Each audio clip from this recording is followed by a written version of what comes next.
Oh, that's right. We're right here at Sharp Facets Gallery. 76 degrees on January 14th. And I understand there's a picture on Facebook, Charlie, of the snowflakes coming down in uptown Greenwood. I'm surprised they didn't melt off the poles.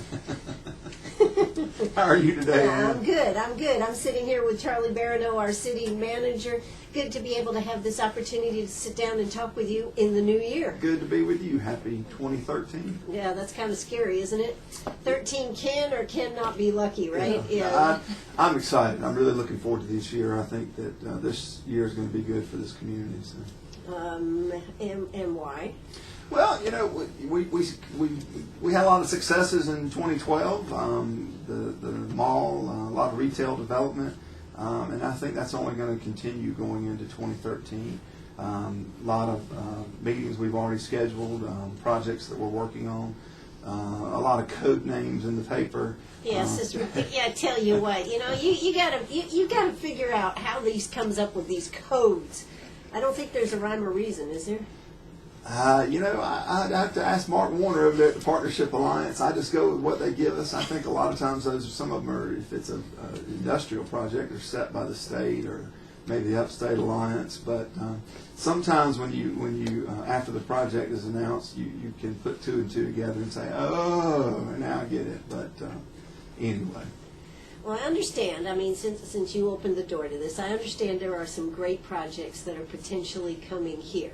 You've already told me you won't commit to answering any of these questions, but yeah. There is some good stuff happening. Sure, and I think at the end of 2012, City and County Council worked real hard, along with the folks at the Partnership Alliance, to nail down the incentive package for Project Seminole, and so we're hopeful to see that break ground here in the new year. And there are many other projects that we're working on, and so it's exciting. It really is. Okay.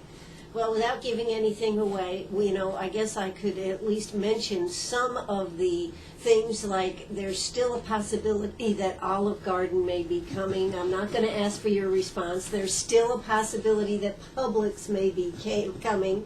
And there's some stuff happening uptown. Am I correct on that? Yeah, there's a number of nationally known retail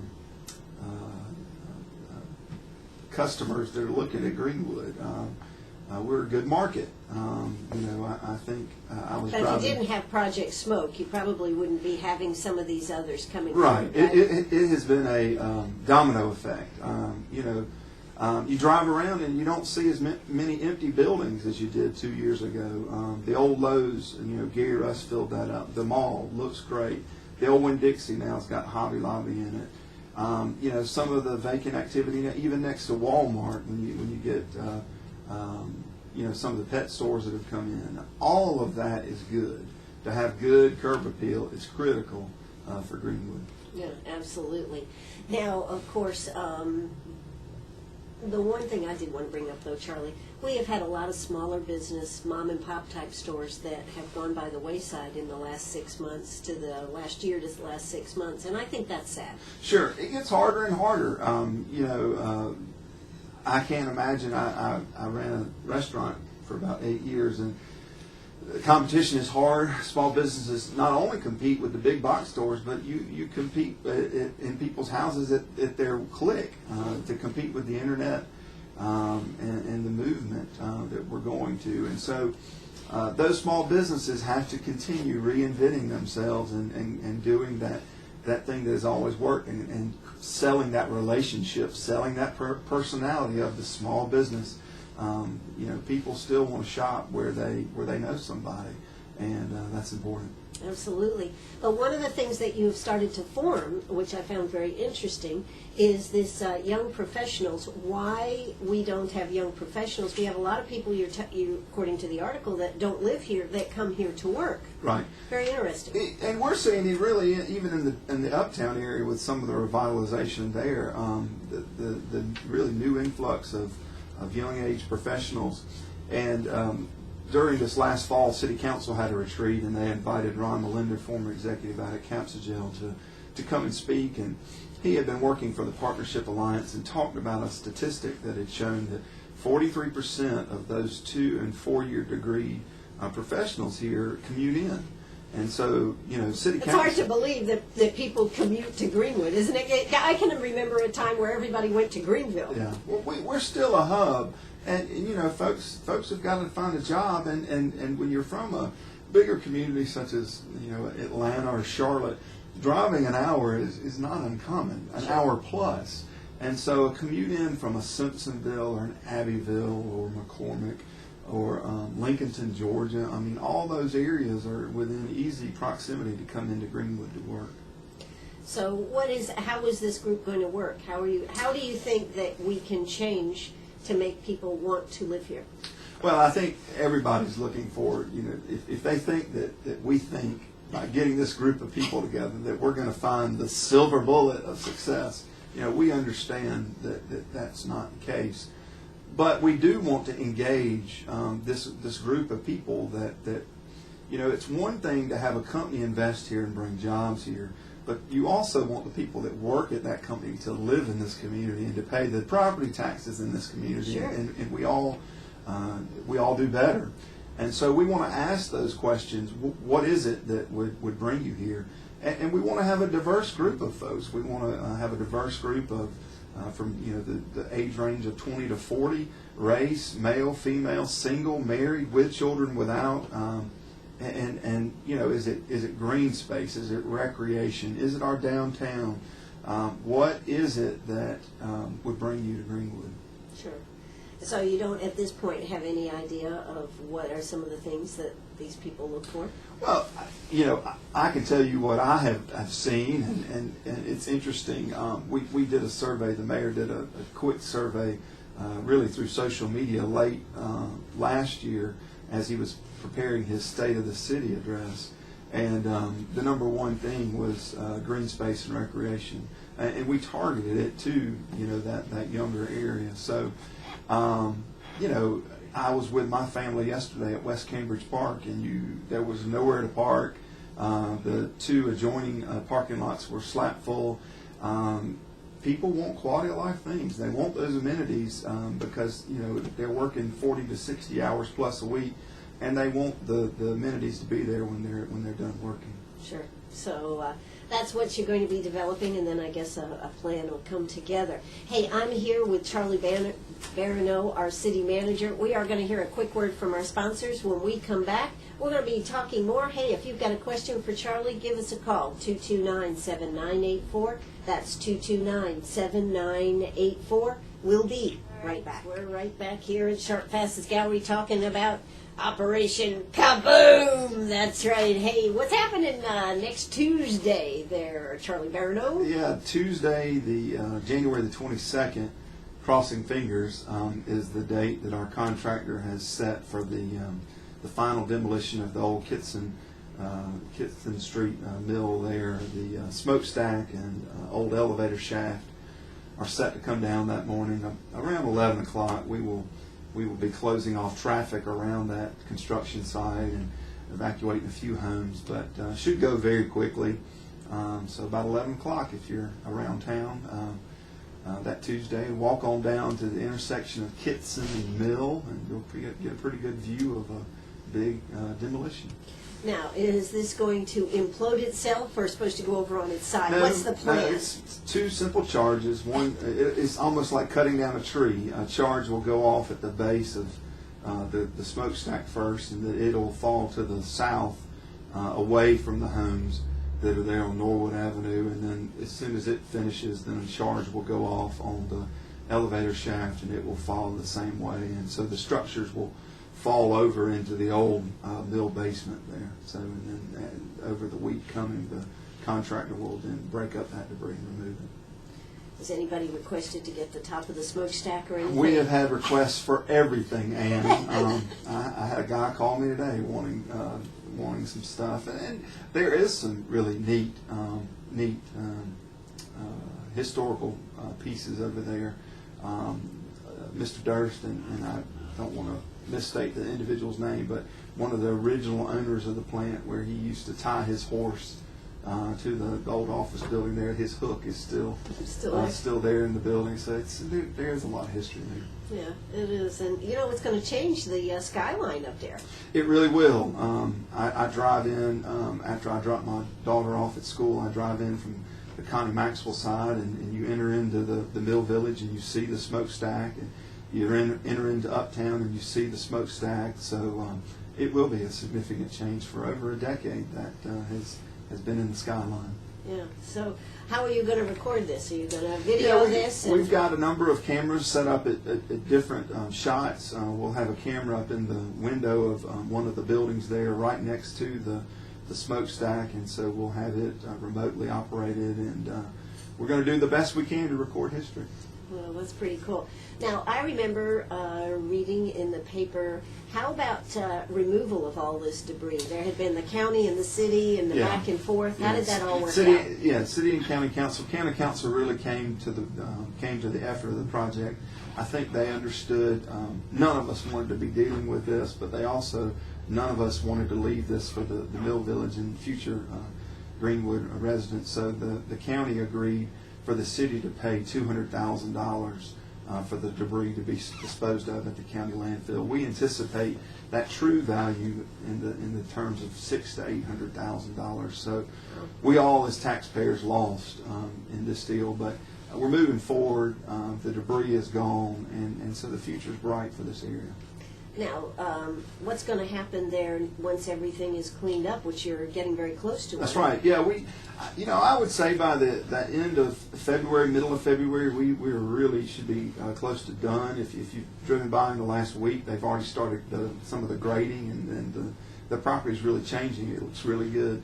But over this coming year, we will go into the sampling phase. We will be taking a number of soil samples, groundwater samples, all of that paid through by a federal EPA assessment grant. And depending on those samples, more than likely we would then do more samples. And so one sample leads to another. And then we're finally done. We will meet with DHEC and with EPA, and they will help to tell us what we can and can't do with the property. It'll probably lead to a lot of other things, such as capping, whether we put a 2, 3, 4 foot cap of soil over certain parts of the property, or whatever is developed over there. Maybe the worst part of it is what becomes your parking lot for what that is. But we really don't know. We had a group of Clemson students that were in the landscape and architecture program, urban development, work with the neighborhood over there and try to come up with some ideas that they would like to see.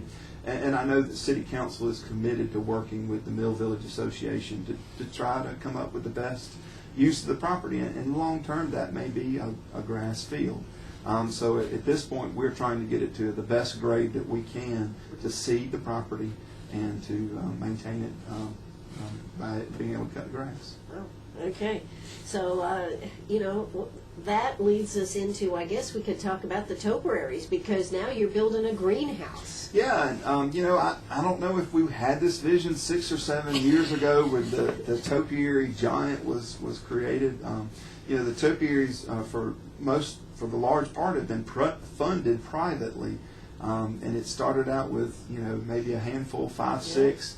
A couple $1,000, Catherine and K-Cell, a couple $1,000 here and there, and then all of a sudden we've exploded, and now we own, the festival owns 39 topiaries.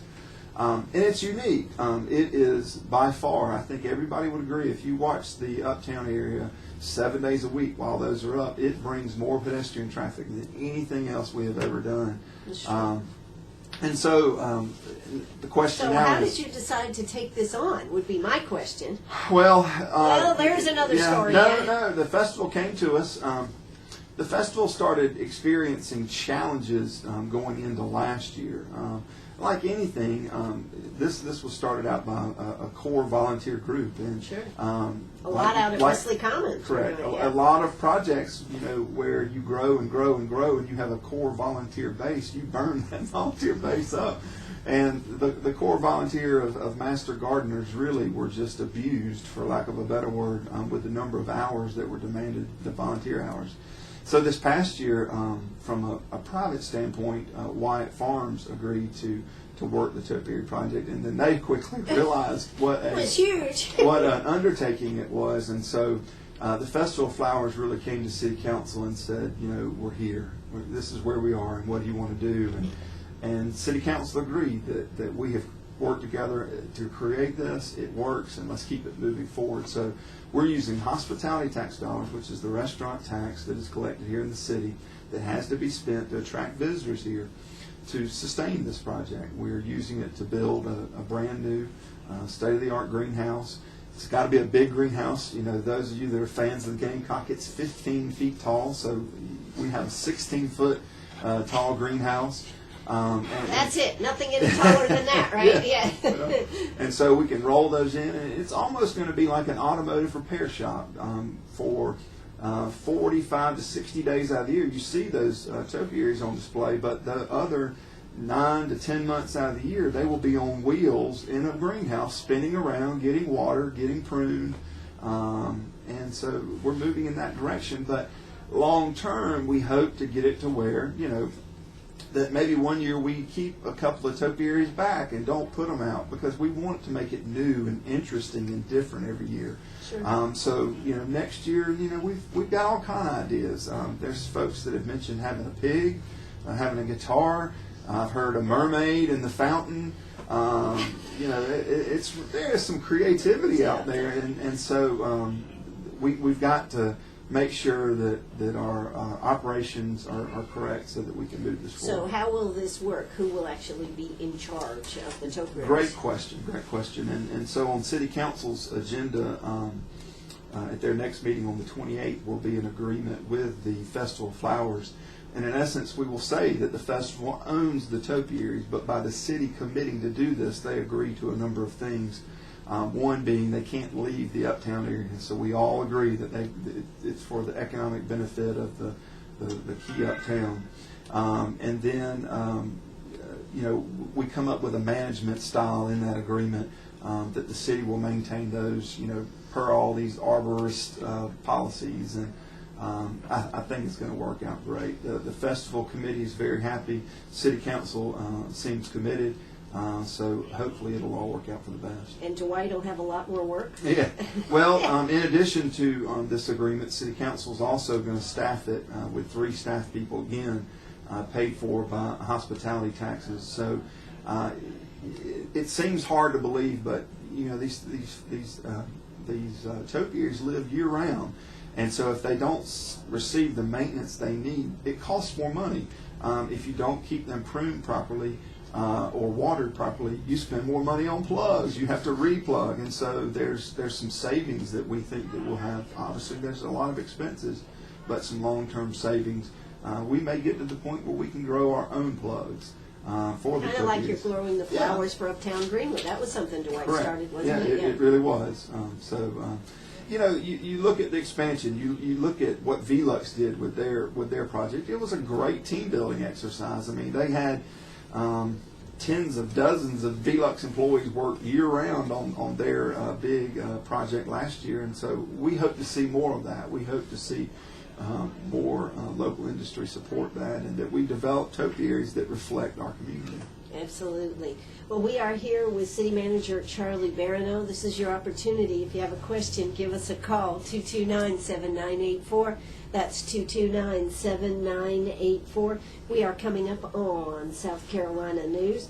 When we come back, we got a lot more to talk about, so I hope you'll stay right with us and find out, is there any other projects going on? I want to know how the budget is for that, and I also want to ask him about our new county manager, Toby Chappell. So you stay right with us right here on WCRS. We are right here at Sharp Facets Gallery on the 72 bypass. 76 degrees, by the way. The Uptown Greenwood looked fabulous this Christmas. I mean, it just keeps getting better and better. The lights and everything, y'all should be very proud. Thank you, Ann. Thank you. Absolutely. Well, let's hear South Carolina news and a word from our sponsors. We'll be right back. Arg, are you a pirate or a pack rat? Do you have a vacation of a lifetime sitting in the attic? or a college tuition hung on a wall, or is a fabulous retirement hidden in your jewelry box? Bring those items to Sharp Facets Gallery. We can establish value and buy from you or sell for you. And so ends another chapter at Sharp Facets Gallery, 72 Bypass, and on the web, sharpfacets.com. Oh, that's right. We're right back here at Sharp Facets Gallery. We are here with Charlie Barrineau, the city manager of Greenwood. Gosh, Charlie, how long have you been city manager now? I am now into my 4th year, Anna. Wow. Okay. Well, I guess they've kept me here. Thank you. Well, that's great, and it Yeah. certainly has. We talk about, one of the things you and I were talking about earlier was that we think that all these projects that come up, whether they're for stores or restaurants or whatever, are new projects that just show up on the radar. It doesn't really happen that way, does it? No, these projects take so much time. Project Smoke, which is where Kohl's is, I think we worked with three different developers on that site. Steve Brown worked with a number of those, so it takes quite some time. It's not as simple as I wish it was. If it was that simple, we'd be doing great. It's picking up the phone to Target and say, "Hey, come to Greenwood." It doesn't work that way. Sure, and I think that's the thing that people think, oh, these are all, but it's all the seeds and all the things that have happened, and then as things happen, other things start popping up. That's correct. So I just wanted to say that because a lot of good work has been done all along to pull these projects into our area. Sure. Exactly. Now, as far as unemployment, though, how are we doing on that, Charlie? I haven't looked at the statistic in the last few months, Anna, but I think it was below 10% the last time I looked. But there's still too many people that don't have jobs. Every day I go into work, my office is across the street from the One Stop Center, and you see the folks in line there seeking employment. So we know we have a long ways to go. And so every day that's the goal, and so hopefully a number of these projects will come, and you just have to be patient, and it takes time. Yeah, the Goodwill opening up and a One Stop, that certainly has, or not One Stop, what's the Job Connection, Job Connection that works with them. What a tremendous, I was there, they certainly have. That's a nice store. It's a very nice store. Yeah, I warned my wife to stay away. It is a nice store. Yeah, they do a good job, and that's a key artery coming into the community from the Greenville side of town. So we were very excited to see them to build that there. Sure. So these are some of the things that have happened and are happening here in our area. But we do need to say that unemployment is something that's still too high and needs to be worked on. And of course, if we could get more business here, then we could put some of these people back to work. It is. It's a big cycle. Everything fits together. Without jobs, we can't pay our bills, but we need those jobs to pay for education and to pay for all the things that we want in our community. And so we're working very hard. I know the folks of the Partnership Alliance have done an excellent job. They're traveling constantly trying to bring these folks into Greenwood. So 2013 looks good. It really does. Now, we've talked about all these things. We've talked about spending money here and everything. How is the budget for the city here now? The city's general fund budget, the City of Greenwood is in sound financial management, just like most folks should have a couple of months, 4 months or so in the bank. We have that in reserve. But it's still a challenge. Our state shared revenues are significantly down. And we're just trying to make the best decisions that we can. Most of the projects that you see that we're funding, whether that's downtown improvements, uptown improvements, the topiaries, those are funded by the hospitality tax account, which can only be used for projects that work to bring visitors into our community. But general fund dollars are very tight. They're flat. And so we're trying to invest the hospitality tax dollars the best that we can that will hopefully grow our tax base. I tell our employees, we've had a lot of openings. We had Hobby Lobby and Kohl's and many good projects, and a lot of storefronts that have been closed now have businesses in them, which is great. But for many of those, we had to incentivize. We had to give some things away to get them here, and so the payoff is long term. but we're very confident that one success will lead to another success, and so Greenwood will continue to grow. Absolutely. Now, of course, we have a new county manager, Toby Chappell, and have you had an opportunity to work with him or get to meet him? We have talked a good bit and had ate lunch a number of times together. And who paid? Was it city or county? No, I mean, I just neither. We personally we go both ways. He pays for mine and I pay for his, but I assure you that comes out of our comes out of our own pocket there, Ann. But I think he's got the right attitude, but it's going to take time. I mean, he's still being introduced to folks, building relationships, but I'm excited. I can text him, email him, he picks up the phone, and so we're communicating, and that's what you want between your city and county manager. It's what you want with your elected folks, and we had a meeting jointly with the 5 key entities, the CPW, Greenwood Metro, the partnership, myself, and the county. And that's what we want, to build those relationships, because when those economic development job folks come here, they want to see that unified front. If the spokes in the wheel can't get along, then the chances of somebody investing millions in your community, they decrease significantly. Sure. So, and of course, County Council has some new people on that, so that'll be changing up things. In fact, your old boss. Yeah. Have you talked to Steve? How's it I have going? not talked to him lately. I have seen messages on social media that he's doing well. I guess he may be at the County Council meeting tomorrow night. We'll see. That'd be great. That'd be great. So, these are the things that are happening, and but any possibility of things happening on this end of the bypass? I mean, you guys do a great job on the other end of the bypass. Yeah, City Council has committed that we really see the western side of the Is that this end of the bypass? No, the Walmart side, okay. the western side. You can drive out there and there's not much property left. There's not much left to develop, but we see significant potential on the eastern side. This is the closest side to the lake. And so, we've seen some good developments, the Gary Russ investment, New Spring Church. And so we're very excited, and hopefully we can continue to do some infill projects and bring some of that commercial that needs to be demolished or brought back. Will you be doing any beautification projects on the bypass? You do some lovely projects uptown. I mean, I just want to ask. Yeah, and most of that is dictated by the state and federal level. There are plenty of dollars out there for downtown projects, and we've done a good job of going after those. Can we be considered downtown? We'll say whatever. Yeah, but as far as this side here, I mean, there has been some movement. There has. I think in the last few weeks, if you've driven there to our latest restaurant, Cookout, the lines, and Greenwood loves to eat. Wherever the newest restaurant, that's where the line is. And so that went into a vacant building, and that's exciting. So that's what we want. We want to fill up these vacant buildings. Sure. And of course, what is it? Ollie's, I think, is coming down there into the old Yeah, Food Line. Food Line probably has not had a tenant in 15 years. Right. That building has been vacant for probably 15 plus years since Walmart left. Right.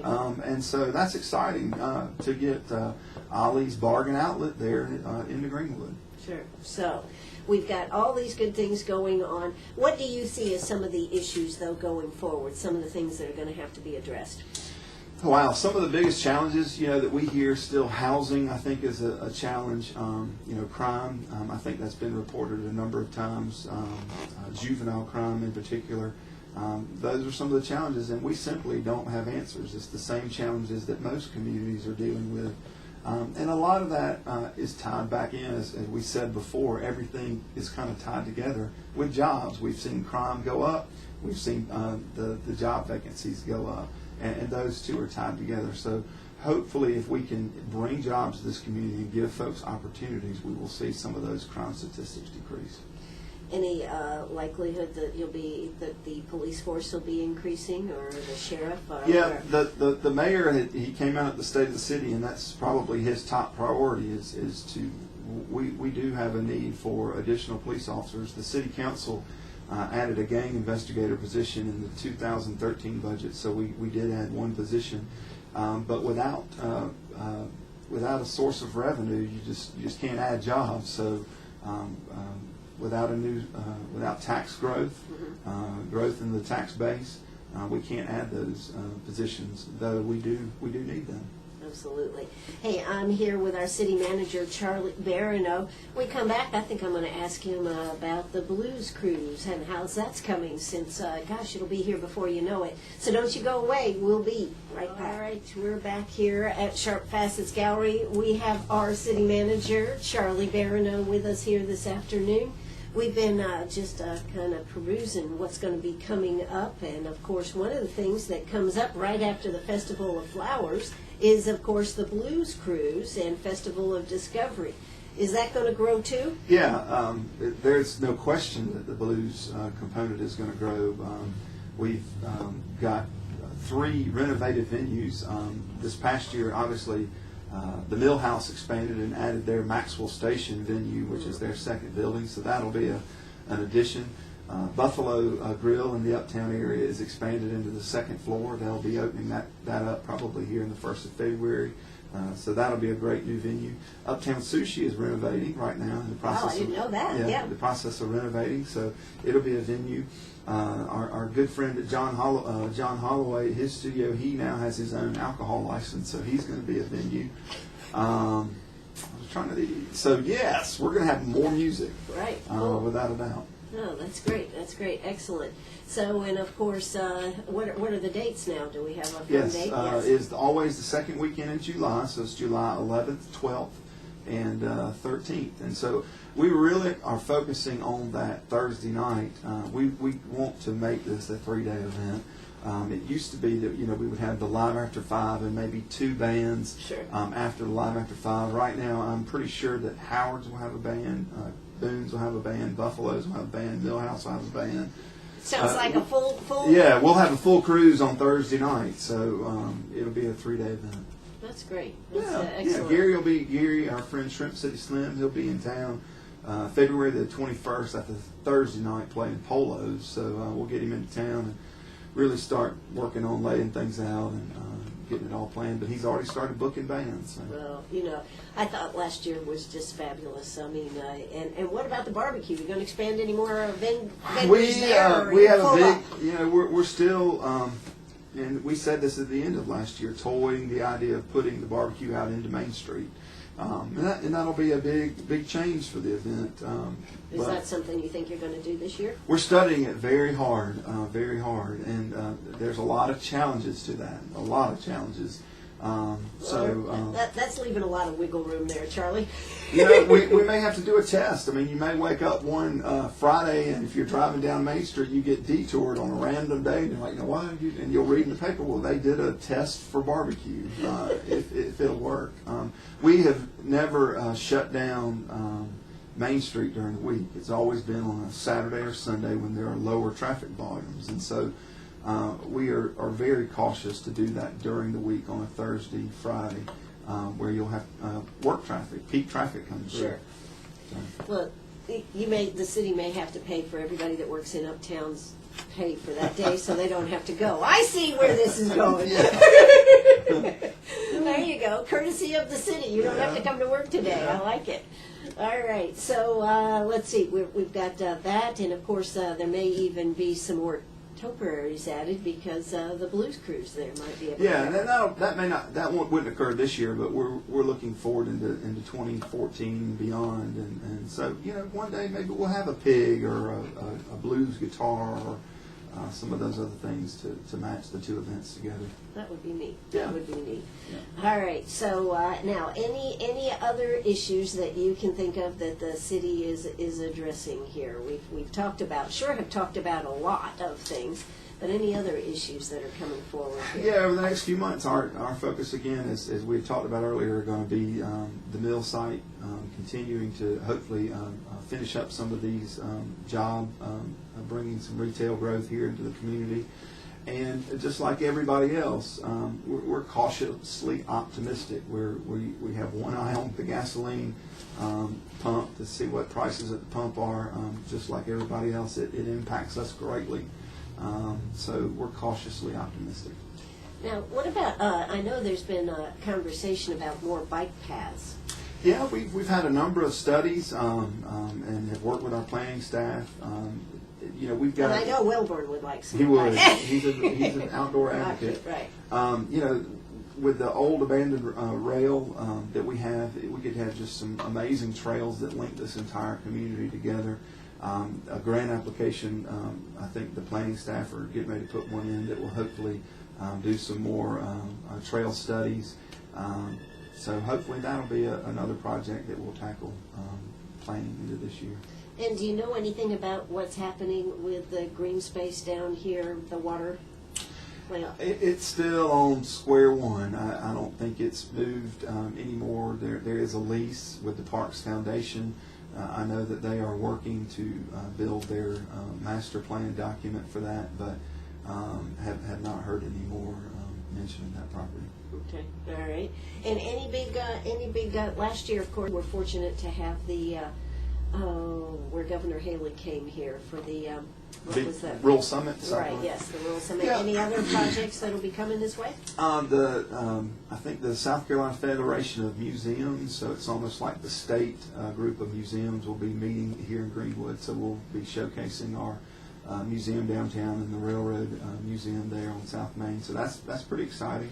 But any group, any folks that are listening that are a member of an association, we'd love to work with you to get your state association here in the Greenwood. Absolutely. Now the Railroad Museum, that's got a bigger push going on. Yeah. City Council did approve money in the hospitality tax for that, and it's. Where would we be if we didn't have the hospitality tax there? We wouldn't be talking very much about very much good things happening, would we? Really? Yeah. But City Council, we've been eyeing that project for a number. The City Council's been eyeing that for a number of years, and again, rail is a part of Greenwood's history, and the 7 cars that are there are very historic. Many have said that we have got an amazing asset that is unfortunately crumbling there, and so this is the city's first step to commit to that project. We haven't ever put any money into that, and so council set aside $150,000 to handle some environmental issues. There's lead paint and some asbestos in those cars that before any work is done needs to be removed, and that issue put to bed. So that's what our goal is in 2013. I don't think the public should anticipate any new hours or any big opening or Sure. ribbon cutting. This is getting the environmental issues taken care of and then planning for the future. We want to make the Railroad Center a huge stop.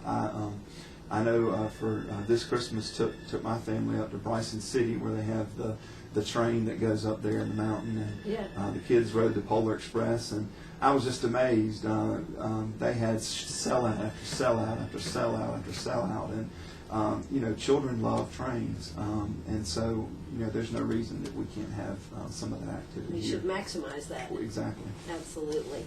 Well, Charlie, you added a new addition to your family this year, and how is married life and all that good Miles stuff? is great. Miles is now 5 months old, so we've got 4 children. The Barrineau house is hopping.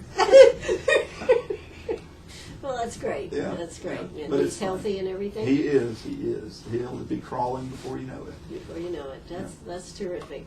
Well, I know that that you certainly do love Greenwood and wish only the best for it, and we certainly hope to see more growth on this end of town. Thank you, Ann. Absolutely. So we've got expansion going on. We've got a lot of projects going on, and I wish we could get them all to come through and create an environment that is economically feasible for all our people here. What about seniors? What are we doing for seniors? Well, we've got a lot of senior population here.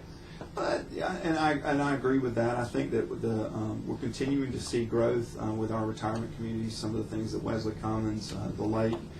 We've got a great library in what we've done, and I hope that folks are using that library to its best potential. So and shopping, obviously, we've grown that. So those are all critical components of attracting. We also have a great medical facilities here, so we certainly should be attracting more of that retirement age to this area. Without a doubt. Absolutely.